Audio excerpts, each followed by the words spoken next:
പിതാവിന്റെയും പുത്രന്റെയും പരിശുദ്ധാത്മാവിന്റെ നാമത്തിൽ ആമേൻ. വിശുദ്ധ ലൂക്ക എഴുതിയ സുവിശേഷം 1-ാം അധ്യായം 26 മുതൽ 38 വരെയുള്ള തിരുവചനങ്ങൾ. അക്കാലത്ത് ഗബ്രിയേൽ ദൂതൻ ഗലീലയിൽ നസ്രത്ത് എന്ന പട്ടണത്തിൽ ദാവീദിന്റെ വംശത്തിൽപ്പെട്ട ജോസഫ് എന്ന പേരായ പുരുഷനുമായി വിവാഹ നിശ്ചയം ചെയ്തിരുന്ന കന്യകയുടെ അടുത്തേക്ക് ദൈവത്താൽ അയക്കപ്പെട്ടു. അവളുടെ പേര് മറിയം എന്നായിരുന്നു.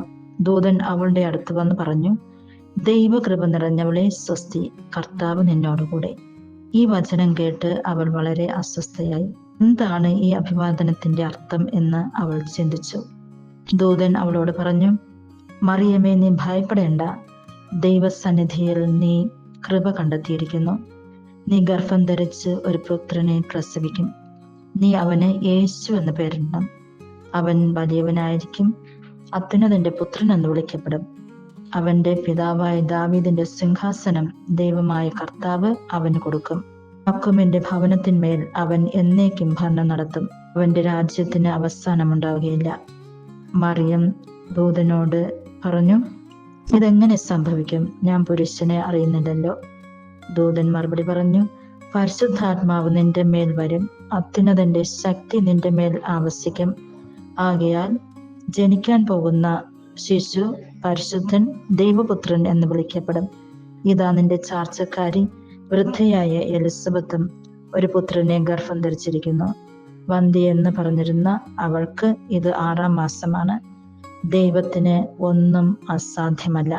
മറിയം പറഞ്ഞു, ഇതാ കർത്താവിന്റെ ദാസി, നിന്റെ വാക്ക് എന്നിൽ നിറവേറട്ടെ. അപ്പോൾ ദൂതൻ അവളുടെ മുൻപിൽ നിന്നും മറഞ്ഞു.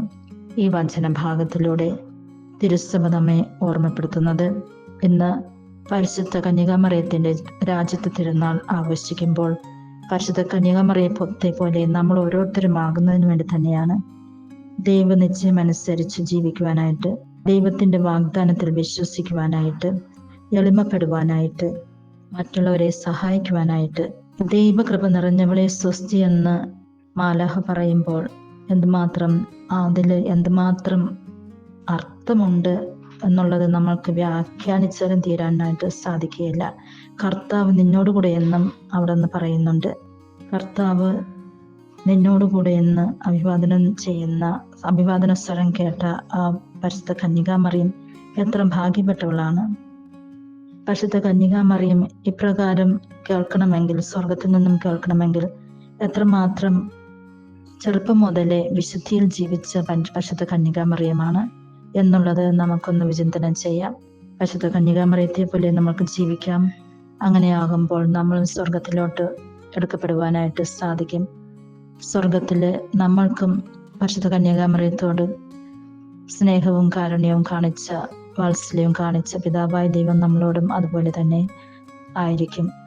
അനേകം ആത്മാക്കളെ നമ്മൾക്ക് നേടിയെടുക്കാം. അതിനായിട്ടുള്ള കൃപാവരങ്ങൾ പിതാവായ ദൈവം നമ്മൾക്ക് ഓരോരുത്തർക്കും നൽകട്ടെ എന്ന് പ്രാർത്ഥിക്കുന്നു.